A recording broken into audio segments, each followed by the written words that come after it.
Bonjour à tous, bienvenue dans cette nouvelle vidéo sur ma chaîne YouTube et on se retrouve aujourd'hui pour parler de Koh Lanta, la légende, l'épisode 10 bien entendu, l'épisode des binômes. Un épisode qui a globalement, je pense, rempli tous ses objectifs pour l'intégralité des fans de Koh Lanta qui me regardent très certainement. Vous avez aimé cet épisode, j'en suis convaincu, parce que c'était un épisode extrêmement complet, avec tout dans cet épisode. Un petit peu de survie, du divertissement, des épreuves épiques, du suspense, des retournements, de la stratégie, tout ce que vous voulez. Bref, un épisode complet. Et je me souviens avoir entendu que dans cette saison qui était un Koh Lanta All-Star de la légende, qui était un Koh Lanta fade, où il ne pouvait rien se passer, puisque tout était écrit, tout était prémédité, rien ne pouvait avoir lieu, et que Claude et Christelle iront jusqu'au bout ensemble, main dans la main, etc. Et bah voilà, il se passe des choses. Et moi en fait, j'ai passé mon temps à défendre ce All-Star depuis le début de cette saison en vous disant que je passais des excellentes soirées devant cette émission chaque semaine. Et bah ça s'est confirmé une nouvelle fois. Et je vous remercie pour l'accueil encore une nouvelle fois. Très très bon pour la dernière vidéo de review. On a encore une nouvelle fois frôlé les plus de 1000 likes, je crois, 900 et des brouettes et tout. Peut-être qu'on peut dépasser les 1000 likes. N'hésitez pas à liker cette vidéo si elle vous plaît, bien sûr, comme d'habitude. Et parce que j'ai le sentiment que cette saison, elle prend. Je suis désolé, mais moi j'ai passé mon temps l'année dernière, lors de la saison précédente, à m'ennuyer assez souvent face aux épisodes qui étaient globalement décevants. Et là, sur cette saison, ça ne m'est jamais arrivé. J'ai toujours passé des très bons moments, toujours et à 100%. Et c'est aussi parce que je trouve que là, on en arrive quand même, on est dans les 10 derniers candidats, plus les 3 qui étaient à l'île de l'exil, mais on était quand même dans les 13 derniers. Et les 13 derniers candidats sont globalement intéressants. Et même certains candidats dont j'ai pu dire du mal lors des épisodes précédents. Je pense en particulier à Sam, et vous m'attendez au tournant sur Sam. Que va-t-il dire sur Sam? Va-t-il être méchant avec Sam, comme il l'a été si souvent? On m'a tellement critiqué sur mes commentaires en me disant que j'étais trop dur avec Sam. Est-ce que cette fois-ci, il va continuer sur Sam, ou est-ce qu'il va en dire du bien? Eh bien, restez sur restez assis, parce que je vais décortiquer cet épisode. À la fin de cet épisode, il y a eu un énorme retournement et des compréhensions pour les votes qui sont assez difficiles. On va essayer de comprendre un peu ce qui s'est passé, on va essayer. Mais il y a des éléments dont je ne pourrai pas parler, dont je parlerai seulement la semaine prochaine, ou je vous en parlerai à la fin de la vidéo. Restez bien jusqu'au bout pour que je puisse vous en parler. Alors, épisode donc qui a tenu toutes ses promesses, je trouve, épisode exceptionnel, moi j'ai adoré. Et alors là, bon. Le panneau, le grand retour du panneau, on va pas y rester 8 jours sur le panneau, c'est Clémence qui le lit et donc elle trouve ça complètement dingue parce qu'en plus ce qui est très bien fait je trouve dans cette nouvelle version du panneau, c'est que vu qu'ils savent qu'ils sont souvent filmés quand ils arrivent à la maison des ambassadeurs, tu sais, enfin pas des ambassadeurs, du jury final, ils savent qu'ils sont filmés. Donc en fait ils sont pas surpris qu'il y a une caméra qui les suive, tu vois, il n'y a pas ce truc bizarre de putain on a éliminé mais comment ça se fait qu'on me suive encore avec une caméra, c'est très bizarre. Là non. Là, vraiment, tu es, comment dire, tu peux pas être surpris, tu peux être que surpris de ce moment-là où tu arrives devant le panneau. Donc elle le lit, elle le trouve débile comme d'habitude, mais elle dit quand même juste, elle trouve ça complètement dingue, parce que forcément, pour elle, c'est une nouvelle règle, elle est très contente de pouvoir réintégrer le jeu. Et Kumba nous fait une Moundir, bien entendu, en criant « Justice !» comme ça, et puis elle va se mettre à bouder, etc. Je vais pas vous mentir, j'ai rien à en dire de cette scène. Alors, je pourrais taper sur Kumba, parce que je pense que c'est ce que les gens attendraient peut-être, mais je vais pas vous mentir, pour moi c'est vraiment que du show. Il y a que du spectacle, il y a que de la com.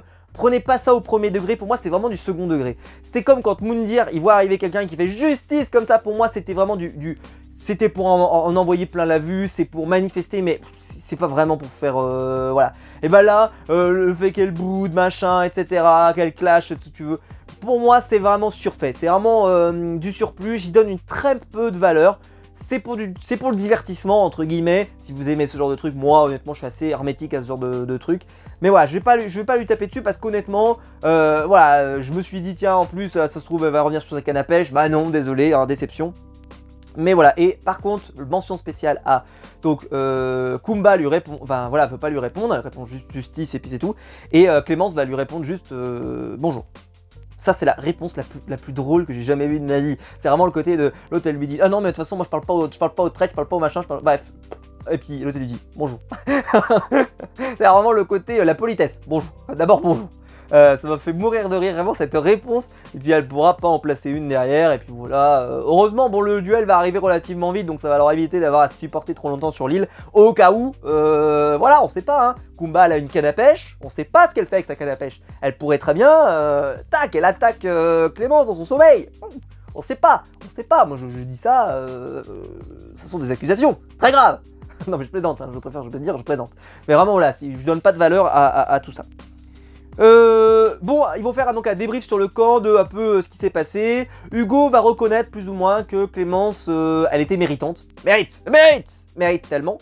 Et qu'il était un petit peu déçu qu'elle parte. Bon, je comprends pas tellement cette réflexion parce que Hugo, normalement, si jamais on a compris la narration de ce qu'on nous raconte depuis quand même quelques jours, et j'essaye de comprendre ce qu'on nous raconte depuis quelques jours, que Hugo il est rentré dans une stratégie avec des Phil, avec des Claude, avec machin, etc. Et Clémence n'est pas là-dedans, hein, elle y est pas, elle est pas invitée à la fête, donc regretter que oui, bon, tu peux la reconnaître méritante, mais à un moment donné, il faut pas non plus pleurer pendant 8 jours. Je pense que Hugo, il est quand même plus content que ce soit elle qui soit dehors plutôt que lui, je pense. On va pas se mentir, parce que ça aurait très bien pu être Clémence qui aurait été intégrée à la stratégie avec Phil, etc. Et c'était Hugo qui pouvait se retrouver peut-être dans le wagon du retour, quoi. Entre guillemets. Donc voilà, je le précise juste pour dire que c'était quand même assez étonnant de l'entendre dire ça. Mais bon, il a le droit de le penser. Et donc on nous annonce qu'il va y avoir l'épreuve de la boue. Phil, le chauve, semble être handicapé, mais Phil nous rappelle qu'en 2012, il avait déjà gagné cette épreuve sans ses cheveux. Donc voilà, il dit impossible n'est pas français, vive la France, vive la République, comme dirait Dogby sur le The Event, parce que c'est la France, comme il dirait. Et ben voilà, il en est capable, il l'a montré, il l'a prouvé, il peut le faire, et il va le faire à nouveau. Il y croit en tout cas, et nous, la France y croit, et moi-même j'y crois. Et on va faire des binômes. Ah ah, moment. Alors, j'avais écouté la vidéo promo de Denis, je vous en ai parlé hier, et j'ai dit, ah ah, ils ont magouillé. Ils ont magouillé. Pourquoi? Parce qu'en fait, mettons, alors je dis ça, ils auraient pu vouloir faire un tirage, mais en fait, ils ont voulu absolument que, et je ne sais pas pourquoi, trouvez-moi une explication. Trouvez-moi une explication. Et je vous conseille de trouver une bonne explication. Pourquoi les filles ont un tirage à part, et après les hommes à part? Pourquoi? C'est-à-dire qu'on ne peut pas, on est obligé par la configuration d'avoir des binômes de garçons. Pourquoi on ne peut pas avoir un binôme de filles?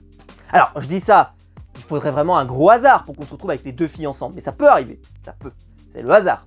Mais ils ont décidé que non, les filles devaient être réparties. Alors, peut-être pour lutter contre une stratégie masculine qui viserait à éliminer les filles, pourquoi pas? Et donc, pour préserver une certaine forme de suspense, ils ont peut-être fait ça.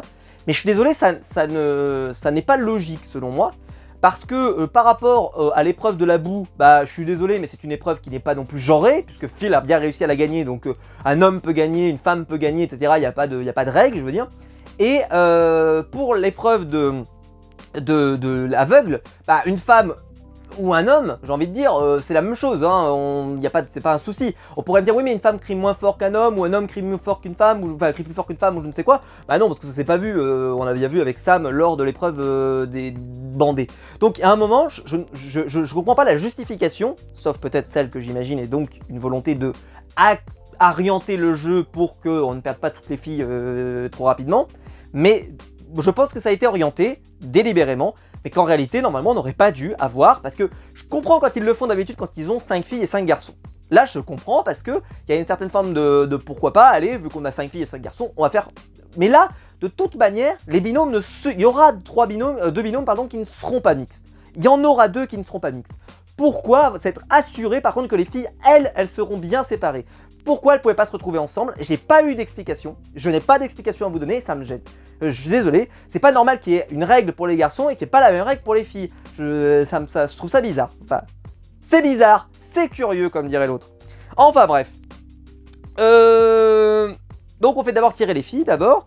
Et puis bon bah on sent hein, que comme j'en parlais régulièrement pour ceux qui suivent mes reviews, je sais qu'il y a des fidèles, l'étudiant en art plastique, ça y est, hein, maintenant voilà, il a eu son master, avec la pandémie je suppose que les études ont été très difficiles, etc.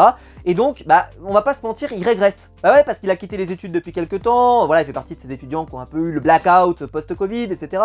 Et parce que là la seule couleur étrange c'est turquoise, et puis mauve entre guillemets au lieu de peut-être violet entre guillemets, voilà.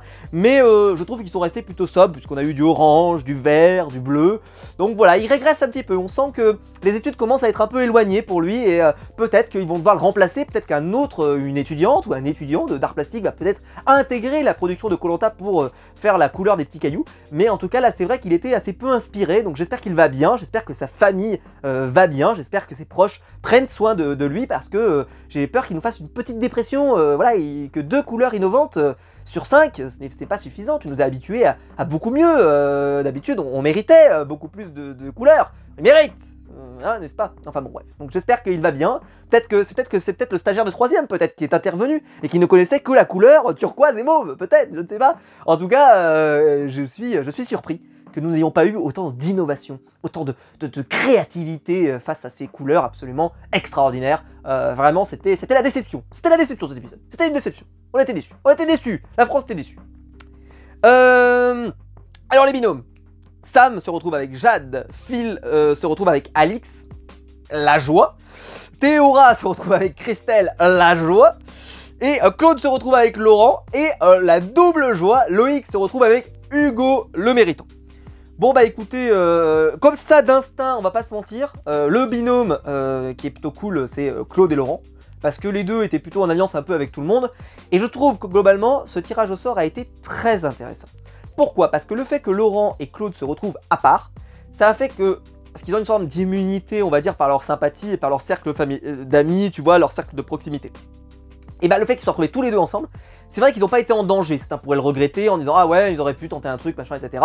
Ça c'est les gens juste qui veulent absolument du clash, du buzz, etc. et que ça fasse des gros coups, etc. La vérité, c'est qu'il n'y a pas de raison de sortir Claude et Laurent pour une raison simple, c'est qu'ils sont alliés avec la plupart des autres, donc pourquoi il y aurait ce retournement, etc. Alors que dans les autres, en fait, il y a toujours un cas, un candidat qui peut potentiellement être un peu plus en difficulté. Une Alix, pourquoi pas une Sam, on sait que Sam n'a pas eu forcément toujours une grosse cote de popularité. Jade, on ne sait pas trop où ça en est. Notre ami Hugo, on ne sait pas. Loïc, il ne semble pas hyper intégré. Christelle, oui, elle est très protégée par Claude, mais est-ce qu'elle est autant protégée par un Laurent ou par d'autres candidats? Pas forcément, etc. Donc je trouve que ça a fait une constitution d'équipe qui a permis le fait que Laurent et Claude, eux, soient un peu voilà, dans leur coin. Ça a permis que les 4 autres binômes soient très en danger et de créer un maximum de suspense. Et la production va se régaler parce que clairement, si on exclut ces deux-là, le suspense, ils vont le mettre partout. C'est-à-dire que à un moment, Sam et Jade vont être montrés comme étant en danger. Loïc et Hugo vont être mis comme étant en danger. Phil et Alix vont être montrés comme étant en danger. Et enfin, bien entendu, Théora et Christelle. Ce qui fait que tous les binômes vont être en danger, sauf Laurent et Claude, mais le reste, ils vont tous être en danger. Donc ça va créer un maximum de suspense. Je suis désolé, on n'a pas besoin que les 5 binômes soient en danger. Déjà 4 sur 5, c'est déjà énorme pour un conseil, vous vous rendez pas compte? C'est énorme. Ça veut dire qu'il y a un maximum de suspense possible, donc il ne faut pas regretter ça. Voilà. Et donc je répète, je le dis à chaque fois, mais Claude ne gâche pas le All-Star.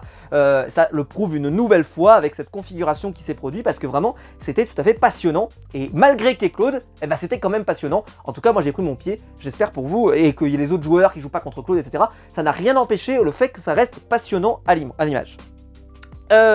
Donc l'épreuve de la boue, alors ils ont fait une épreuve de la boue et après en fait ils faisaient des boules de boue avec des sortes de paille, je sais pas trop ce que c'était, j'ai eu du mal un peu à voir, enfin des herbes, et ils devaient le jeter sur un truc qui tourne. Alors en fait donc c'était sur le format un peu d'un tire-bouchon, c'est-à-dire qu'à force que ça descende, et ben ça va sortir. Je vais pas vous mentir, j'avais rien compris, mais rien compris. C'est-à-dire que je n'avais pas compris moi que ça allait finir par descendre, ça allait finir par tomber. Et je trouvais que visuellement, ça n'apportait strictement rien. On voyait pas vraiment où ils avançaient, parce que oui, ils avaient mis un coup, ok très bien. Mais combien de coups, combien de tours vous voyez ce que je veux dire, de la molette, je sais pas trop, enfin voilà, des ailes, on pourrait dire combien il fallait qu'elles tournent pour qu'ils arrivent en bas et que le truc tombe. 10 coups, 20 coups, 50 coups, enfin 50 tours, non, c'est très bien que ça pouvait pas être ça, hein. Mais je sais pas, 3 tours par exemple, 3 tours complets, 4 tours complets, 10 tours complets, etc. C'était pas clair du tout. Et puis bah, visuellement, ok, bon, ok, le truc elle avait un peu tourné, elle avait beaucoup tourné, ok, on pouvait comprendre, mais est-ce que vraiment vous voyez l'avancée de chacun par rapport aux autres? Moi je vous cache pas que j'étais complètement perdu. Je savais pas quel aventurier avançait mieux que l'autre, etc. Ce qui fait que quand j'ai vu que c'était Phil et Christelle qui sont, Phil et Alix, pardon, qui ont fini premier, bah c'était génial pour le suspense, parce qu'il faut reconnaître que vu que je comprenais strictement rien à ce qui se passait, enfin à s'il y en avait qui étaient en avance ou pas, parce que Denis nous aidait pas tant que ça, hein. Denis nous disait juste ah beaucoup. Oui mais ça veut dire quoi un beaucoup? Et ils sont en avance, ils sont pas en avance. Il n'y a jamais eu par exemple d'informations sur qui a l'air mieux parti que d'autres. Il nous a juste dit que si à la limite ceux qui ont peut-être couru plus vite, voilà, on a eu ce genre d'infos, mais on n'a pas eu vraiment d'infos. Donc c'était assez incompréhensible et assez... Enfin j'ai pas trouvé ça extraordinaire. Ceci étant dit, pour le suspense par contre c'était tout à fait bien. Mais peut-être que c'est une épreuve voilà, qui n'est pas très télévisuelle. Très bien pour les candidats, mais alors pour nous, c'était, je trouve, pas très clair. Peut-être que vous l'avez totalement comprise, et peut-être que pour vous, c'était la meilleure invention depuis l'invention du feu. J'en sais rien, mais en tout cas, moi, personnellement, j'ai trouvé ça un peu décevant de ce côté-là. Et donc, c'est Alix et Phil qui bah, voilà, se qualifient et donc qui gagnent cette épreuve et donc Phil va lui lancer que en gros il aimerait bien se remarier avec sa femme, qu'il va la réemmener en voyage de noces parce qu'il n'avait pas pu le faire la première fois et que donc il aura l'occasion de le faire avec Alix. T'es sûr de cette phrase, Phil? T'es sûr de cette phrase? Est-ce que t'es sûr d'où tu vas avec cette phrase? Parce que moi, personnellement, je ne te suis pas. Voilà, donc les gens se sont marrés sur Twitter sur cette réplique. C'était très drôle. Il va essayer de se rattraper. Il va essayer de à chaque fois de faire des compliments à Alix pendant le confort. Mais en restant quand même relativement, je veux dire, il a pas fait de choses affreuses, d'abominables, je veux dire, voilà, il a des yeux, c'est un homme, il a le droit de reconnaître que Alix est une très belle femme, parce que c'est le cas, mais voilà, c'était très drôle de le voir marcher un peu sur des œufs, à faire des compliments, mais voilà, c'était très drôle, moi j'ai beaucoup aimé. Moi, vous savez que je suis très client de Phil, parce que je suis très client de cette simplicité qu'il a, et qui en fait un personnage drôle, mais drôle malgré lui, j'ai envie de dire, tu vois, c'est pas forcé. Il y a pas Phil n'a pas fait ces phrases pour faire rire, mais nous, derrière, c'est du pain béni pour pouvoir vraiment se marrer, etc. Et moi, j'aime beaucoup. Et c'est pas, tu vois, on se moque pas. C'est pas, tu vois, c'est pas méchant toujours avec Phil. C'est vraiment le côté de, il est naturellement, tellement bienveillant, tellement que toi-même, après, tu peux y voir du mal. Et en fait, le fait d'y voir du mal sur de la bienveillance, c'est encore plus drôle. Et c'était vraiment génial. Donc voilà, j'ai adoré ce paysage, franchement magnifique, avec l'île en forme de femme. C'était sublime, on va pas se mentir, c'était... Je rêverais d'aller voir ça de mes propres yeux, c'était incroyable. Ça aussi, c'est vrai que c'est quelque chose avec Koh-Lanta qui nous permet de voyager sur toute la planète. Et c'est là qu'on se dit quand même qu'ils n'ont pas profité pendant très longtemps de nos territoires français, nos territoires outre-marins. Et quand tu sais que tu avais ce paysage-là dont on pouvait profiter et qu'on n'en a jamais profité, ou en tout cas pas suffisamment, c'était quand même malheureux, quoi, parce que c'était sublime. C'était sublime. Je le dis, je connais malheureusement pas assez les dom-toms, on pourrait dire, et puis tous ces territoires, parce que vraiment, il y a des paysages qui valent le détour. Et je remercie la production d'avoir passé un petit moment là-dessus parce que ça valait le coup, ça valait vraiment le coup de le montrer. Bon, Phil va se retrouver en paréo par exemple et il va découvrir que Alix est une très belle femme, je vous l'ai dit, c'était très drôle. Et puis voilà, il va pas se passer énormément de choses derrière. Sur le camp, ça va discuter un petit peu, mais pas tant que ça. Ça va juste faire une sorte de point derrière après sur les dynamiques, c'est-à-dire qui est en danger, bah Phil et Alix, parce que Alix, ben voilà, elle était déjà très en danger au conseil précédent, donc il n'y a pas de raison que ça change. Hugo et Loïc semblent pas non plus super, voilà, c'est pas le binôme de la joie non plus. Ceux qui semblent très contents d'être tombés ensemble, c'est Claude et Laurent. Et les autres qui sont tombés très contents d'être, c'est un peu ironique, c'est Christelle et Théora qui étaient très contentes Christelle était très contente de tomber avec Théora, et Théora était très content, je pense, de tomber avec Christelle parce qu'il s'est dit, Christelle, elle est proche de Claude, lui-même est probablement proche de Claude, etc. Ça va lui permettre d'avoir une certaine forme d'immunité. Et je pense que ça lui a assuré une forme de protection qui malheureusement ne fonctionnera pas, je vous en parlerai tout à l'heure. Et Sam et Jade, eux, c'était le binôme qui pour moi, ils n'étaient pas immunisés, mais n'étaient pas particulièrement totalement en danger automatiquement. Même si eux, ils vont se considérer comme assez vite en danger. Mais je trouve qu'il y avait vraiment, de toute façon, en fait, ce qui est bien, c'est que vu que les 4 binômes se sont trouvés en danger, ils se sont tous trouvés en danger. C'est ça qui était bien. Mais voilà, Sam et Jade me semblaient un peu moins en danger, mais en réalité, bah, ça va être plutôt le cas. Écoute, après, donc, il va y avoir l'épreuve des duels qui va être organisée avec le trio, donc Kumba, Alexandra et Clémence, et c'était un duel très attendu. Preuve que ce duel était très attendu, il y avait en plus tout pour que ça marche, c'est-à-dire que Kumba était très remonté, Clémence pardon, avait déjà gagné, donc il y avait un côté vraiment, on peut imaginer qu'elle peut gagner. Et Alexandra, on le sait que sur des épreuves un peu solo comme ça, où il faut juste rester concentré, elle peut être très forte. Donc, il y avait un combat de titan pour moi qui allait s'avancer. On était vraiment sur 3 femmes qui ont des qualités tout de même si je sais que beaucoup de gens ont critiqué Kumba, etc. Mais ceci dit, l'épreuve des plateaux, c'est quand même une épreuve pas facile, hein, tout le monde n'y arrive pas. Mais ceci dit, voilà, je pense que ça promettait du beau spectacle, et le spectacle a été un peu au rendez-vous. Mais forcément, Alexandra a pris rapidement les devants. Ne faisant jamais tomber son plateau, contrairement à Clémence et Kumba qui l'ont fait tomber régulièrement. J'ai l'impression qu'elle allait moins vite que les 2 autres, alors c'est mon avis, je pourrais pas trop vous dire, mais le fait qu'elle aille doucement, mais que les autres n'arrêtent pas de faire tomber leur plateau, et ben sur la durée ça a été plutôt un choix payant. C'est-à-dire qu'elle a vraiment été doucement, elle a fait, voilà, elle est restée concentrée, elle faisait son truc, etc. Même passer sous une sorte de barrière, ça ne l'a même pas perturbé, revenir, reculer, enfin c'était... une prestation 5 étoiles pour la part d'Alexandra. Et Alexandra, vous le savez, je suis pas hyper fan. Ça change rien au fait que je suis pas hyper client. Hein. Ça changera strictement rien. Elle peut gagner 10 épreuves, ça changera strictement rien. Je suis désolé, ça suffit pas pour moi, vous le savez très bien. Mais ceci étant dit, je suis obligé de le reconnaître. Elle a fait une prestation masterclass, exceptionnelle, très concentrée, froide, tac, on reste sur notre truc et tout. Elle était déterminée, elle avait un regard voilà, et puis ce cri, ce hurlement quand elle a gagné, enfin, tu sentais vraiment qu'elle y a tout mis, qu'elle a tout donné, c'était génial. Vraiment Alexandra, j'ai pas grand chose à en dire. Et c'était, en plus moi j'adore cette épreuve là, l'épreuve des dominos comme ça, où il faut les, enfin c'est pas vraiment des dominos, il faut les mettre les uns sur les autres. Alors d'habitude des fois ils les mettent en ligne, et puis des fois là ils les mettent ce qui est, je pense c'est globalement peut-être plus difficile. Et puis voilà, c'est super, il y a une bonne ambiance, tu sais que ça peut tourner à n'importe quel moment, tu peux arriver presque jusqu'à la fin, et là tu lâches, et puis bah, ça tombe. Vraiment, pour le suspense, c'est vraiment une super épreuve, et ça s'est confirmé.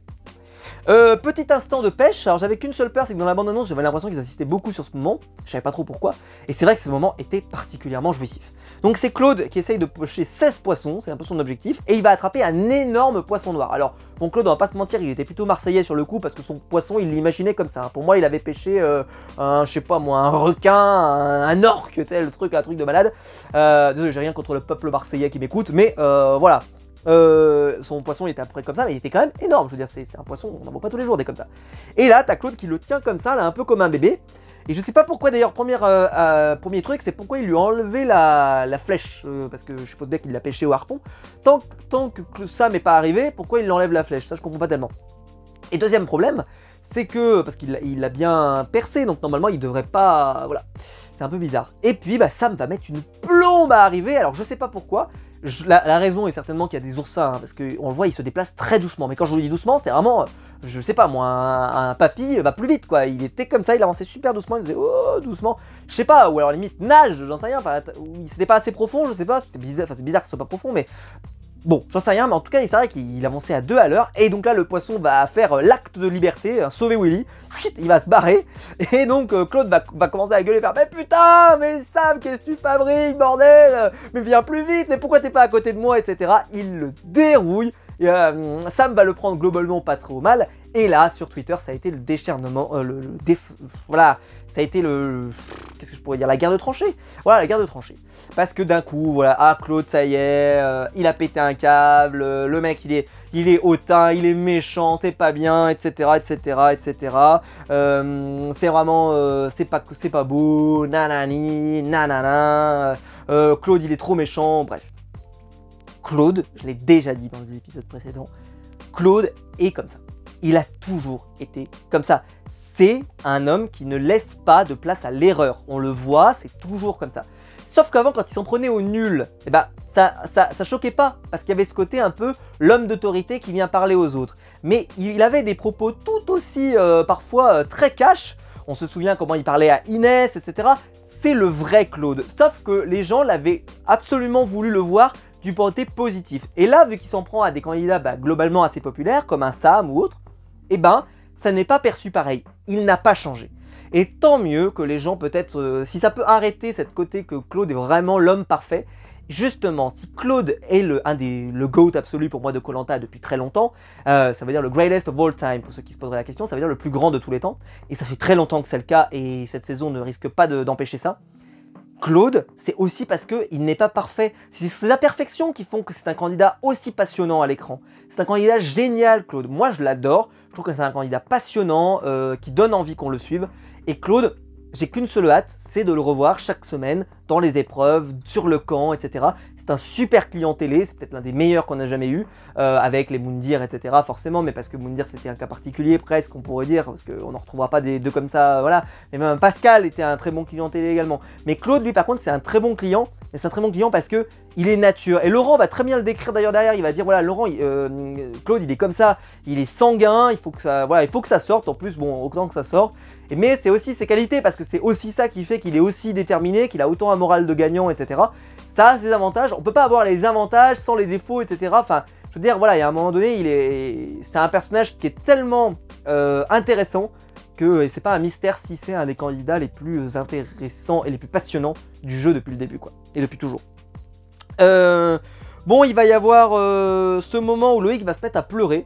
Parce que voilà, il regrette un peu ce moment où il va devoir voter contre quelqu'un, parce que voilà, il aime beaucoup Phil, et il n'a pas envie de voter contre Alix, parce que c'est son ami, donc bah voilà, même si Phil il l'apprécie, bah il voudrait pourquoi pas éliminer Phil, ça ne poserait pas de problème, mais il peut pas voter contre Alix, donc il va voter contre qui?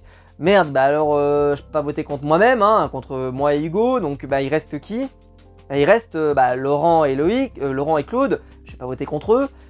Et bah il me reste Sam, qui est mon ami, parce qu'ils me l'ont dit la semaine dernière, il y en a beaucoup qui m'ont repris dans les commentaires en me disant « Ah là là, mais si, ils l'ont dit qu'ils étaient très amis. » Oui, mais vous l'avez vu, je répète, vous l'avez vu avant là, et avant la semaine dernière. Vous l'aviez vu, perçu, compris. L'image vous permettait de donner cette vérité? Non, l'image ne donne pas sa vérité. Ça avait été dit, ça n'avait pas été montré. C'est ce que je dis. C'est qu'on les voit tellement peu que ça risque pas, on risquait pas de voir que c'était les meilleurs amis du monde. C'est ce que j'ai dit. J'ai pas dit que c'était pas vrai, d'accord? J'ai juste dit que j'ai failli tomber de ma chaise quand j'ai découvert qu'ils étaient amis, parce qu'à l'image, ça ne se voit pas. J'ai pas dit ça ne s'entend pas. J'ai dit ça ne se voit pas. Une différence de verbe que nous utilisons dans ma phrase. Donc là, pareil, ça se voit entre guillemets, c'est-à-dire qu'ils s'adressent 2 minutes, 30 secondes la parole. Mais au-delà de ça, on les voit très peu ensemble. Et là, le seul moment où il vient le voir, c'est pour lui dire en plus, bah Sam, je vais peut-être devoir voter contre toi. Bon, bref, peu importe. Mais bon, voilà, il se met à pleurer. Bon, c'est vrai que c'est dur, hein, mais Loïc, il a toujours été comme ça, c'est que le côté... c'est dur de voter contre les gens, c'est dur d'éliminer les gens, et là, et là, voilà. Enfin bon. Qu'est-ce que vous voulez que je vous dise? Bah oui, écoute, mais bon, c'est l'épreuve des binômes, il n'y a pas le choix. Et puis, c'est la preuve aussi que les binômes ont été bien faits parce que s'ils se retrouvent dans cette situation, c'est plutôt intéressant. On va donc se retrouver ensuite pour l'épreuve en aveugle. Alors, Phil va revenir donc avec Alix de son confort, en précisant qu'ils doivent absolument gagner parce que sinon ils sont vraiment dans la merde. Et Phil va arriver. Et là, il va lancer un énorme discours de philosophe sur, voilà, si on vivait comme eux, on sauverait la planète, nanana, voilà. Philosophe. En fait, c'est la variation de Phil, c'est pas Philippe, c'est philosophe. Voilà. Je viens de l'inventer, là. Pas mal. Phil le philosophe. Non, mais sans déconner, c'était trop drôle. Moi, ça m'a fait... M'en faut peu, vous allez me dire, mais c'était tellement... C'était trop bien. Voilà, binôme perdant aura en plus une voix contre chacun des membres. Intéressant. Et puis, donc ensuite, Laurent n'est pas passé lors du déroulé de l'épreuve sur le deuxième obstacle sur la barre, pardon. Ce qui fait que, j'ai pas compris, pourquoi Denis ne les a pas arrêtés tout de suite. Pourquoi il n'a pas dit à Laurent, non, Laurent, repassez derrière. En fait, il a attendu qu'il finisse tout le parcours et il lui a dit, vous arrêtez 20 secondes. Pourquoi il lui a pas dit tout de suite, non, Laurent, il faut que vous repassiez, etc. Je trouve ça très bizarre d'avoir attendu qu'il finisse le parcours et qu'on lui donne une pénalité. Alors, il y en a qui ont trouvé la pénalité de 20 secondes pas suffisante. Je suis désolé, elle est nettement suffisante. Je vous rappelle, juste franchir le truc, en plus il est le seul à pas avoir franchi parce que Claude l'a franchi, ça prend 1 seconde. Donc en réalité, ils ont perdu 20 secondes, donc en réalité, ils en perdent 19. Voilà, en vrai. D'accord? Donc non, je trouvais que la punition était tout à fait correcte. Pour moi, elle était tout à fait juste, il n'y avait pas de souci. J'ai pas vu un favoritisme envers Claude et Laurent, ou je sais pas quoi. Voilà. Oh, le pré-game, je suppose, hein, ou la prod, oh la prod, machin et tout. hein, c'est bon, là, c'est vos fatigues, etc. Non, franchement, c'était... Je l'ai vu sur Twitter, j'ai fait, mais putain, franchement, les 20 secondes, je trouve que c'était globalement très très bien jugé. Voilà, il a fait une erreur, il mérite pas non plus d'être... je sais pas, vous voulez quoi, 5 minutes pour avoir juste pas mis son pied par-dessus franchement, c'est pas terrible, quoi. Et puis c'est bien, parce que comme ça permet d'avoir du suspense jusqu'au bout, etc. Et alors là, bon bah là c'est des scènes caviar, hein, pour ceux qui aiment le divertissement c'est caviar, parce que bah les Sam, parce que Phil, voilà, j'ai envie de dire, tous les candidats de cet épisode ont été extraordinaires, mais Phil qui rentre dans les gens, bam, il rentre dans Jade, bam, il rentre dans Christelle, bam, il les dérouille, il les met par terre, et il s'arrête même pas, en plus il s'en fout, il continue son chemin, et allez hop, c'est pas grave, ça devait être un opossum, je suppose, allez hop, qu'est-ce qui se passe? Les brebis, allez hop. Non mais c'est pas possible, sans déconner, c'était trop drôle. Et Sam qui se met à hurler sur Jade. Mais à gauche, bordel, à gauche. Alors je peux vous dire que moi qui ai une voix qui porte, honnêtement moi elle m'entend, c'est obligé. Mais en fait, ce que vous regardez, c'est que Sam, il parle pas du ventre. Il parle vraiment comme ça, il fait à gauche, à gauche, à gauche, à gauche. Il parle vraiment de la gorge, quoi. C'est-à-dire qu'il pense vraiment qu'il crie plus fort en fermant sa bouche comme ça. À gauche. Mais non, il faut que ça vienne de là, il faut que ça vienne du ventre. À gauche. Je vous ai tué, excusez-moi. Mais voilà, faut que ça sorte, quoi. Là, vraiment, ça sortait pas son cri. Il avait beau se fusiller les cordes vocales, faut que ça sorte de là, faut pas que ça sorte de là. Maxime, professeur de chant dans Petite Passion, etc. Voilà, écoutez. Très content en tout cas de cet épisode et de cette épreuve. Et puis donc Phil qui rentre dans les gens, enfin c'était trop génial. Par exemple Sam, lève tes mains comme ça qu'il dit à Jade, c'était trop drôle. Le meilleur c'était à gauche, quand il est comme ça là et qu'il hurle comme ça, en mode je sais pas, pour ceux qui ont la référence Roman Reigns chez WWE où il fait à gauche. Par exemple, pourquoi il met pas ses mains comme ça pour essayer de profuser ses sons? Enfin, je sais pas. En tout cas, pour moi, Sam, il ne criait pas de la bonne manière. C'est pas qu'il ne sait pas crier. Enfin, il sait pas crier, si. C'est pas qu'il crie pas assez fort. C'est que tout simplement, il ne sait pas crier correctement. Parce que les autres, je trouve pas qu'Hugo a une voix plus forte que lui. C'est juste qu'à un moment, bah, ça sortait plus quand même de son ventre. Alors donc ça, c'est bien parce qu'il va y avoir globalement assez du suspense. Et puis bah là, c'était bien pour le suivi. C'est-à-dire que on a dû aller jusqu'au bout, c'est-à-dire qu'on a eu les gagnants, mais après on a dû avoir jusqu'au bout, pour qu'on ait les deux perdants. Et bah là, ce que je regrettais sur l'épreuve d'avant, je l'ai pas eu sur celle-là parce que c'était très visuel. T'as des anneaux, tu les mets sur une planche, Denis te dit voilà il y a un anneau, 2 anneaux, il faut que t'en mettes 3, etc. C'est très clair pour tout le monde. Petit truc qui m'a... C'est par exemple si jamais la personne ramasse un anneau mais qui n'est pas le sien, qu'est-ce qui serait passé? Est-ce qu'il considérerait que bah voilà il faut le remettre à sa place, etc. Ça fait perdre du temps? Ou est-ce que, voilà, je sais pas trop, ça m'aurait fait rire en tout cas, mais je suppose que ça a dû être précisé. Voilà, après donc Phil rentre dans Jade comme j'ai dit, et là à ce moment là donc Sam et Hugo vont gagner, pardon j'ai oublié de le préciser. Hugo toujours la belle histoire, hein. Vraiment restez focus là-dessus, c'est la belle histoire, il n'y a plus de doute là-dessus, il est de très loin, tellement loin. Et donc après la percussion de Phil sur Jade qui était dégoûtée, elle en pouvait plus, etc. Elle se plaint qu'elle a mal à une côte. Alors de toute façon, je vous le dis, ils peuvent pas faire revenir les gens de l'île des bannis, parce que sinon ça révélerait qu'il y a une île des bannis, donc ils peuvent pas les faire revenir. Alors vous allez me dire, mais bah, ça veut dire que s'il y a un abandon médical, eh ben il y a un abandon médical, qui sera pas remplacé. Sinon il faudrait qu'ils prennent un remplaçant à la limite, mais prendre un remplaçant à ce niveau-là du jeu, je suppose que les remplaçants sont déjà rentrés depuis très longtemps. Ils les gardent au début et puis après ils finissent par les renvoyer, hein, puisque après ils imaginent qu'ils ont du choix. Donc je pense pas que les remplaçants sont toujours là, hein, je pense qu'ils sont renvoyés depuis bien longtemps. Ce qui fait qu'en fait ils peuvent pas les récupérer. Alors vous allez me dire mais si pourtant machin. Non, en réalité par exemple dans un ancien Koh-Lanta justement où il y avait cette règle t'étais pas vraiment éliminé machin, et ben en fait les candidats qui partaient n'étaient pas remplacés. Denis l'avait précisé. Et puis après par contre quand il y a eu l'arrêt de l'île des duels on pourrait dire, et ben là d'un coup ils avaient remis pourquoi pas, si vous êtes blessé, là on peut vous remplacer. Donc là ils n'auraient pas été remplacés, mais bon, j'étais pas hyper inquiet non plus parce que le coup avait pas l'air non plus... Peut-être qu'il lui a fêlé une côte à la limite, mais encore bon ça reste... je sais pas, j'ai pas eu le sentiment que c'était... C'était violent, pour Colette c'était violent quoi, Phil, bam, c'était violent. Et Et puis voilà, donc victoire de Sam et Hugo qui étaient en danger, donc c'est intéressant pour le suspense. Et donc ça va créer vraiment là un moment où on sait qu'il y a vraiment 3 binômes en danger, dont un qui est très en danger, Jade et Sam qui sont en danger. Christelle et Tehura ne semblent pas en danger au tout début, mais ça va venir. Et ceux qui sont les plus en danger, c'est Phil et Alix. Alix va tenter un coup de bluff. J'ai pas dit forcément toujours du bien sur Alix, mais là, faut reconnaître qu'elle tente un truc. Alors, j'ai dit un truc sur mon Twitter, et je le maintiens même encore aujourd'hui, je n'avais pas de cas où faire croire que tu as un collier fonctionne. Et vous allez me dire, mais là, ça a fonctionné. Je vais vous donner 2 raisons. 1, déjà, Laurent, il est con. Parce que Laurent, je vous rappelle, cette réponse de j'ai un collier ne tient que parce que Laurent ne demande pas une preuve. Laurent ne demande jamais une preuve. Il ne lui demande pas de le voir. Jamais. Écoutez bien, il ne demande pas une preuve. C'est-à-dire qu'il la croit sur parole. Ça n'arrive jamais. Par exemple, Patrick, au tout début de la saison, il l'avait fait lui aussi. Il avait fait croire qu'il avait un collier, il disait « Ouais, je fais croire, machin, j'ai un collier, peut-être machin, etc. » Ils n'y avaient pas cru de toute façon, peut-être parce que c'était trop gros, j'en sais rien, etc. Mais peu importe, mais je vous expliquerai pourquoi c'était moins gros avec Jade.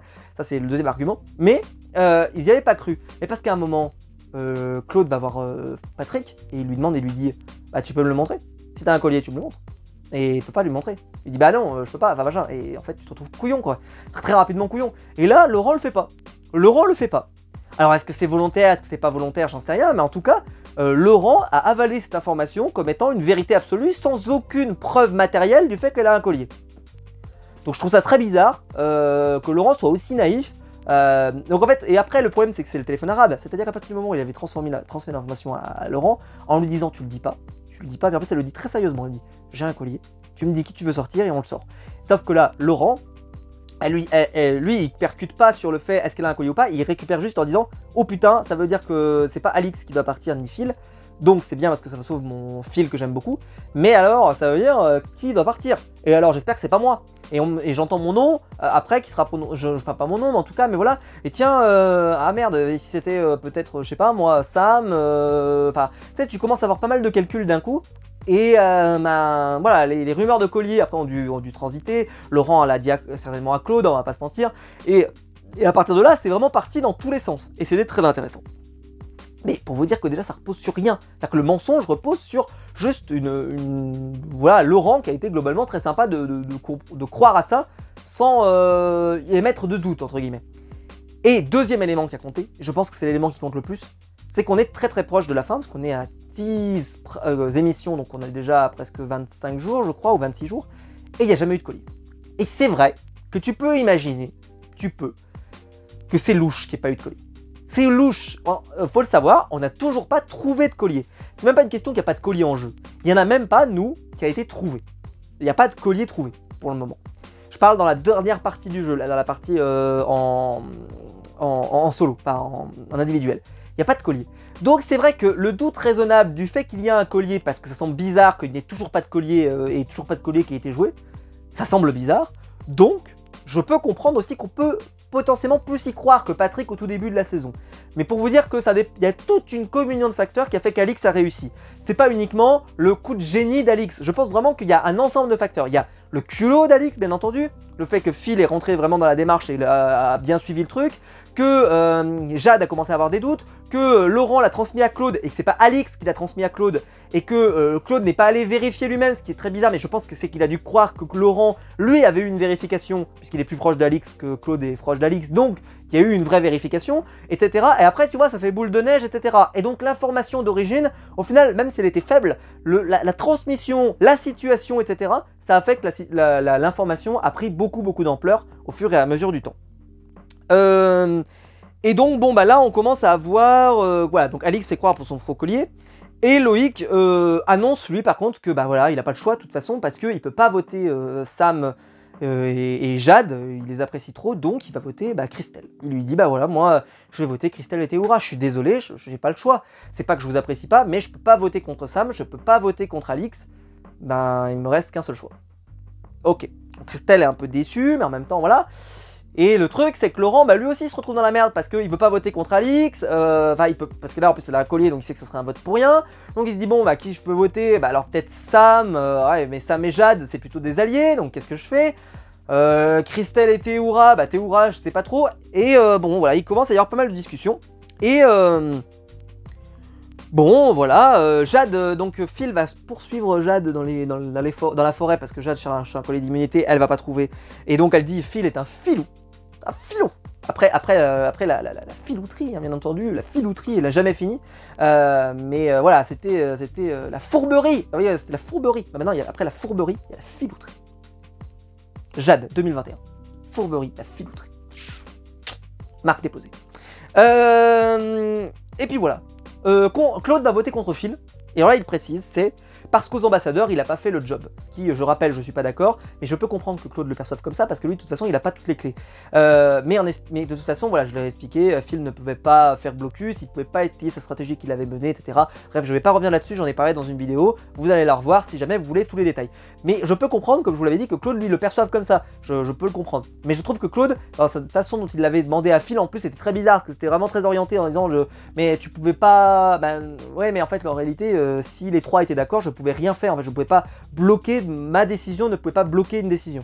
Bon bref, en tout cas voilà, il décide de le punir, et donc là je me suis dit c'est mort, parce que Claude on le sait, hein, le pré-game, le fameux, c'est lui qui décide tout, de toute façon dans ce All-Star, il n'y a pas de suspense, il n'y a pas de, voilà, y a rien, etc. De toute façon c'est Claude qui dirige tout, le truc est écrit depuis le début, de toute façon, là c'est machin qui part depuis le début, enfin tac tac tac tac tac, bref, hein, aucun plaisir à le regarder, on connaît les critiques. Et donc là, bah, je me suis dit, bah Phil va s'en aller, parce que Claude, voilà, il a décidé, Laurent va certainement suivre, malgré qu'il aime bien Phil, etc. etc. Et puis, il y a ce moment étrange. Laurent croise Théoura, après avoir discuté un peu avec Loïc et tout, peser pour et le contre, il y a eu énormément de discussions, et il lui dit, Théoura lui demande un peu pour qui il vote. Et là, il a pas été aussi méchant qu'avec Clémence l'autre fois qui lui a dit non mais pour... et puis quoi encore, hein, il était plus sympa, mais en gros dans le sens de, il lui répond pas vraiment, etc. Et il va nous dire, bah moi honnêtement Théoura, alors pourtant qu'ils étaient un peu comme larrons en foire, on avait l'impression dans la partie en équipe, on les avait vus souvent ensemble, vous savez cette photo un peu iconique où ils sont avec les couronnes de palmiers là ou je sais pas quoi, et puis voilà, enfin qui est assez connu avec les lunettes de soleil et tout, si vous l'avez pas vu vous allez sur Twitter, vous le tapez, vous le trouverez, et qui était très drôle, faut le reconnaître, mais on n'avait pas l'impression qu'il y avait, je sais pas, j'avais l'impression que la relation était très bonne, et là il nous dit, cache comme ça, cache malgache, il arrive, il nous dit, bon, bah ouais, mais Théoura, il vient me voir que quand il a besoin, sinon il vient jamais me voir. Alors, que s'est-il passé? Alors, que s'est-il passé? Je vais pas essayer d'aller dans les conjectures, parce que alors là, il faudrait 8 jours pour expliquer. Surtout que je ne peux pas tout dire, puisque j'ai des petits trucs que je peux pas dire. Mais en réalité, c'est problématique, ce truc. C'est-à-dire que là, l'image ne donne pas sa vérité, je trouve. Alors c'est vrai qu'on a... Mais de toute façon, Théoura, on le voit pas. Donc on risque pas de le voir avec Laurent, parce qu'on ne le voit pas du tout, Théoura. Faut le reconnaître. On ne le voit pas. Mais est-ce que ça veut dire que Théoura était très renfermée, ne s'adressait à la parole à personne, pardon. Et donc, Laurent s'est plutôt rapproché d'un Claude qui était plus, voilà, qui a fait plus de choses. Et puis Claude, c'est son partenaire aussi dans le binôme, faut rappeler. Et puis voilà, il est peut-être plus en accord avec une Jade, qui est une alliée plutôt fidèle. Sam, sur lequel Claude sait qu'il peut compter parce que Sam, c'est quelqu'un qui est vraiment soumis, on va dire, à Claude, on va pas se mentir. Hein, depuis le début, on le constate assez facilement. Et puis Laurent, même s'il aime bien Christelle, mais c'est pas non plus son ami absolu de l'aventure. Il l'apprécie, mais voilà. On se souvient aux ambassadeurs, voilà, le prénom de Kumba avait été proposé, mais il excluait pas non plus de mettre le prénom de Christelle aussi. Il s'excluait pas du tout. Donc preuve qu'il n'y avait pas le fameux, le pré-game quand même était, je trouve vraiment, moi il y a eu de l'amitié, je l'ai déjà dit, il y a eu beaucoup d'amitié dans ce jeu, et c'est clair et net parce que c'est un All-Star et c'est normal, mais le pré-game avec tout était prévu depuis le début, moi j'y croyais pas, je vous l'avais dit, je l'ai suffisamment dit, et en réalité tout le temps m'a donné raison en fait. Épisode par épisode, semaine après semaine, c'est juste des logiques d'amitié qui se sont créées, etc. Mais il n'y avait pas voilà, un scénario écrit de début à la fin pour qu'on en arrive à forcément là. Et ça va se prouver sur cet épisode, bien entendu. Mais cet épisode était très bien construit, très bien réussi, et donc ce qui fait que tu arrives là. Mais là, t'étais perdu. Parce que cette phrase-là, moi, honnêtement, elle a été balancée, mais je me suis dit, tiens, c'est étonnant, pourquoi Laurent, qu'est-ce qu'il nous fait là? On essaie de nous montrer un truc avec Théoura, est-ce que c'est... Et j'étais convaincu que Théoura partirait pas. Je vais vous dire pourquoi, c'est que, sans rentrer dans le détail, mais je pensais que Théoura partirait seul. Qu'il ne partirait pas en binôme. Pour des raisons que je ne peux pas parler, mais je vous en parlerai juste à la fin de la vidéo si je n'oublie pas. Mais voilà. Donc, on arrive au conseil. Et donc, conseil génial, parce que tout le monde est coupable. Enfin, tout le monde est sur la sellette. Il y a Sam et Jade qui sont en danger, parce que voilà, il y en a certains qui ont un doute avec Alix et Jade, Alix et Phil, pardon, sur les colliers. Puis Phil a été très apprécié. Ça aussi, mention très spéciale. Phil est très apprécié. Je ne sais pas si vous l'avez perçu, mais on le sent, Phil est très apprécié. Parce qu'on n'a pas l'impression qu'il est super intégré. Mais en fait, je pense qu'il y a Phil, il fait un effet sur les gens, plus il reste.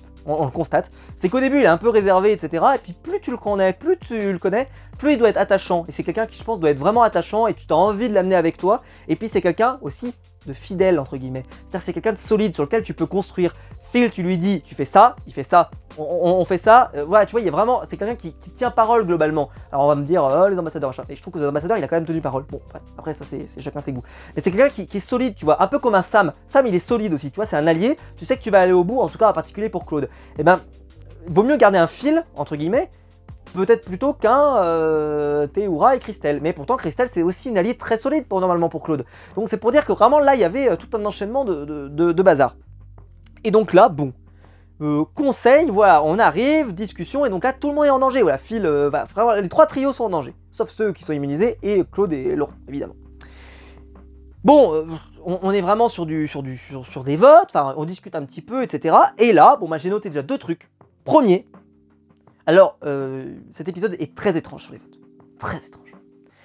Je rappelle la règle, parce que même moi, ça m'a fait douter pendant 10 secondes, je vous promets.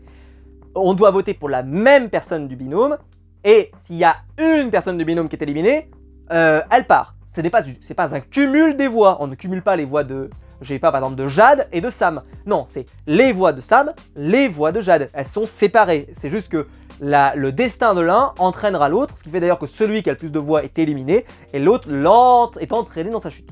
Ok, à partir du moment où on a mis ça, Hugo va quand même nous faire un truc improbable. Hugo, faut que tu m'expliques. Si tu tombes sur cette vidéo, explique-moi. Pourquoi tu as un vote noir, tu votes? Non mais celui-là, lui, vraiment, c'est la démence. Hein. Il arrive, il vote Jade. Deuxième vote, il vote Sam. Vous avez une explication à ça? Trouvez-moi une explication. Une explication rationnelle, avec des arguments, avec une pertinence, avec vraiment un propos, une logique, vraiment une logique d'avenir, etc. Allez-y, proposez quelque chose. Ça reste pour moi de la démence. C'est de la démence. Qu'est-ce qui s'est passé? Il y avait trop de lettres à écrire, c'est ça? Sam, c'était trop long. Non, Jade, c'était trop long à écrire, donc tu t'es dit sur le deuxième, je vais mettre Sam. J'en sais rien. Qu'est-ce qui se passe? Tu savais plus l'écrire? Tu avais un doute sur son écriture? Non, franchement, s'il te plaît, explique-moi. Je ne comprends pas. Je ne m'explique pas. Si l'objectif, c'est d'éliminer soit Jade, soit Sam, pourquoi tu ne mets pas sur l'un ou l'autre? Tu mets les 2 votes sur Jade ou les 2 votes sur Sam. Et alors, mais ces votes, mais ça va être hallucinant. Le nombre de candidats qui vont sortir, c'est Christelle, Jade, Phil, Alix, il y a même un peu de Laurent, du Sam, il y a de tout. Mais ce qui fait que dans le même binôme, il y a des candidats qui n'ont pas voté pour la même. Phil et Alix, ils ont eu des votes. Jade et Sam, ils ont eu des votes. Mais c'est quoi ce truc? Mais c'est quoi cette logique? Personne ne se met d'accord, personne ne fait en cohérence. Qu'est-ce qui s'est passé? Qu'est-ce qui s'est passé? C'est du grand bazar, ce qui fait qu'en gros, t'es éliminé avec 4 votes. En gros, à 4 votes, 3-4 votes, t'es éliminé. Ils sont 10 à voter, mais même plus, enfin oui, ils sont 10 à voter. Avec 3 votes, t'es éliminé. Hein, parce qu'il y a tellement une dispersion des votes, il y a tellement de partout. Je comprenais strictement plus rien, moi. D'ailleurs, la tête de Laurent, quand il voit son nom sur le papier, ça m'a fait trop rire. Moi, le côté, c'est... Qu'est-ce qui se passe? T'as limite, oh putain, ça s'est retourné contre moi, qu'est-ce qui se passe? Et puis Claude qui le regarde un peu du style, qu'est-ce que t'as foutu, Laurent? Salut, Laurent, j'espère que tu m'as pas mis dans la mouise, s'il te plaît, hein, parce que... Quand même. Mais voilà, je comprenais pas. J'ai rien compris. Alors Hugo, c'est vraiment celui qui je suis passé à côté. Et puis alors, bah voilà, des votes dans tous les sens. Des binômes qui n'ont pas voté pour le même personnalité du binôme. Comme je vous le dis, il y a de tout, hein, mais vraiment, il y a de tout. Hein. Il y a du... Enfin, comment tu peux arriver à un résultat? Il y a Christelle, Jade, Phil, Alix, Laurent et Sam. Comment on peut arriver avec ces 6 noms-là? Comment? À la limite, avant, quand il y avait le vote noir, vous savez, vous écrivez le prénom avant et tout, on aurait pu comprendre. Mais là, non. Je comprends pas, il y a trop de noms. Donc ce qui fait que... Alors, Christelle a depuis communiqué en expliquant on lui avait demandé, alors je sais pas ce qui est le on, et ce serait bizarre parce que le on serait Claude. Si le on, elle l'a mis sur son Instagram, je l'ai mis dans mes stories. Le on, c'est qui on? Si c'est Claude. Alors, mettons, on m'a demandé de changer de vote. Oui, mais c'est-à-dire que Claude aurait délibérément choisi de sacrifier Christelle plutôt que Phil. Ça semblait pas si évident que ça. Donc c'est un épisode incompréhensible. Pour la compréhension, c'est incompréhensible. Et puis, alors, je pense qu'on était tous comme ça, c'est que je voyais Théoura, et Théoura, il avait l'air entre guillemets abattu. Il avait l'air abattu, il avait l'air fantomatique, je trouve. C'est-à-dire qu'il était là dans le conseil, mais il avait pas l'air... Je vous l'ai déjà dit la dernière fois, je sais pas si vous vous souvenez, je vous ai dit, je sais pas, je trouve que quand il gagne, etc., je trouve qu'il donne pas une énergie incroyable, vraiment c'est assez... ouais, il a gagné, et puis point, et tu sens qu'il se dégage pas grand-chose de Théoura. Et là, j'ai eu le sentiment, bah voilà, il était là, Théoura, mais je sais pas, il avait l'air d'être... Alors, il y a un peu ce côté, peut-être il est KO debout, tu vois, parce qu'une 12e fois, encore les binômes et tout... Clairement, ça abîme son image, on le sait, hein, vraiment, à chaque All-Star, c'est compliqué, à chaque nouvelle saison, c'est compliqué pour Théoura. Et là, t'as l'impression qu'il se fait sortir, alors qu'il y avait la place, quoi. Je veux dire, il n'était pas dans un binôme qui vraiment... je veux dire, il était avec Christelle, la grande amie de Claude. Enfin, je pense qu'il y avait moyen de faire quelque chose. Et la seule chose qu'on l'a vu faire, c'est aller voir Laurent, et dans lequel, vraiment, la discussion n'a pas sorti du positif. Tu te dis vraiment, mais c'est un constat d'échec cuisant, mais cuisant, terrible. Bref, j'ai pas du tout... Je peux pas vous expliquer les votes. Je peux pas, ou alors, il faudrait que j'en raconte un petit peu plus peut-être. Mais le truc, c'est que je ne peux pas en parler, même si Touche pas à mon poste a commencé un petit peu à évoquer le sujet. Alors, on ne pourra en parler que la semaine prochaine, parce que je vous en parlerai la semaine prochaine. Promis, d'une manière ou d'une autre, peu importe ce qui se passera, je vous en parlerai la semaine prochaine, mais pas cette semaine. Cependant, si ce soir, dans Touche pas à mon poste, il y a plus qui sort, peut-être qu'il y aura plus d'informations, je m'avise de faire une vidéo dans la semaine. Si par contre c'est pas le cas, je ne m'entendrai pas en parler avant la semaine prochaine. Et la semaine prochaine, selon ce qui se passe, selon les configurations, et je demanderai à ceux qui sont dans les commentaires de ne rien dire, on reste vague et on attend de voir ce qui se passe la semaine prochaine. Si la semaine prochaine il se passe quelque chose, on comprend. S'il se passe pas quelque chose la semaine prochaine, on comprend rien. S'il se passe même non quoi que ce soit qui n'est pas justifié, par l'image, je ne comprendrai pas et je vais être en colère. La semaine prochaine, totem du sel quasiment garanti. Là, je le sors pas. Pourquoi je le sors pas? Déjà parce que j'ai adoré l'épisode. Je ne peux pas le sortir, j'ai adoré l'épisode. Mais je ne peux pas vous expliquer les votes parce que je ne comprends rien. Je ne comprends pas ce qui s'est passé avec Théoura. Je ne comprends pas ce qui s'est passé avec... même, je dis, l'explication de Christelle, je l'ai pas compris. J'ai pas compris. Elle arrive, elle dit, on m'a demandé de changer de vote. Mais si c'est Claude qui lui a demandé, alors que Claude c'était l'ami de Christelle, c'est-à-dire qu'il l'aurait volontairement sacrifié. Il aurait préféré donc rester avec Sam et Phil. Ça paraît hallucinant. Ça paraît hallucinant. Je vais pas vous mentir, ça paraît hallucinant. Alors est-ce qu'il y a des choses qu'on voit pas? Est-ce qu'il y a des discussions? Phil a réussi à convaincre Claude, etc. etc. J'en sais rien. Est-ce que la peur du collier? Est-ce que... je sais pas. Là, vraiment, t'as l'impression que c'est pas rationnel. Et donc, c'est compliqué d'avoir, tu vois, une analyse rationnelle, nous, maintenant, pour essayer de comprendre, parce que bah, c'est pas rationnel. Je crois que j'ai rien oublié. J'espère que la vidéo vous aura plu. Petite précision, donc, Claude va recevoir le vote noir. Et je sais pas si vous avez vu, là, donc la semaine prochaine, il y aura le retour du panneau, bien entendu. Et là, il est très attendu. Enfin, moi, en tout cas, il est très attendu pour ma part. Et donc, il va y avoir un coffre avec une arme stratégique offensive et une arme stratégique défensive. Alors, n'hésitez pas à proposer dans les commentaires qu'est-ce que vous imaginez pour l'arme offensive et défensive. J'y ai réfléchi un petit peu. Je pense que défensive, c'est un collier. Offensive, soit c'est un vote en plus, soit, et alors là c'est pire que tout, c'est un candidat décide d'éliminer quelqu'un. Genre comme ça, la dictature. Ce serait énorme. Ça n'arrivera pas. Ce serait énorme. Ou alors, si c'est pour que ça soit offensif, c'est soit une double voix ou une triple voix, tu vois, quelque chose comme ça. Mais je pense que c'est une double voix ou une triple voix. Ce qui fait, est-ce que par exemple si ça tombe sur Claude et qu'il y a déjà le vote noir, est-ce que ça fait x3 ou x4? Mais voilà. Donc ça peut être intéressant. Voilà, je pense que c'est soit x2, soit immunité. Donc je pense qu'ils vont tous prendre le collier, enfin ils vont tous prendre défensif, je pense, pour avoir un collier. Même si en réalité un collier pourrait être utilisé de façon offensive aussi d'ailleurs. Alors que défensive, qu'est-ce que ça pourrait être? Je sais pas. Un avantage par exemple, offensive, est-ce que ça serait par exemple un avantage sur l'épreuve? C'est-à-dire qu'ils ont un avantage, c'est-à-dire qu'ils ouvrent le coffre avant l'épreuve et ils ont un avantage pour l'épreuve. Voilà, dites-moi dans les commentaires vos théories parce que ça m'intéresse. Mais en tout cas, intéressant, j'ai vu ça à mon annonce, ça m'a donné vraiment envie de voir ça et je suis curieux. Je suis toujours curieux moi et J'aime bien quand la production, malgré dans une saison qui était restée quand même globalement très classique, même si on a fait le retour machin etc. Là ils tentent un truc, on verra ce que ça donne. Est-ce que c'est le retour des armes secrètes? Alors là les amis, les brebis le retour les amis. Alors là la semaine prochaine on s'égale. Enfin voilà, j'espère que la vidéo vous aura plu. Si c'est le cas, vous pouvez la liker, vous pouvez vous abonner, vous pouvez la partager sur les réseaux sociaux. Il y a le bouton rejoindre juste en dessous pour donner mon soutien et je vous en remercie. Et vous êtes de plus en plus nombreux d'ailleurs, je vous en remercie vraiment, c'est super gentil. Et quant à nous, on se retrouve très vite pour des nouvelles vidéos sur ma chaîne YouTube. Ciao!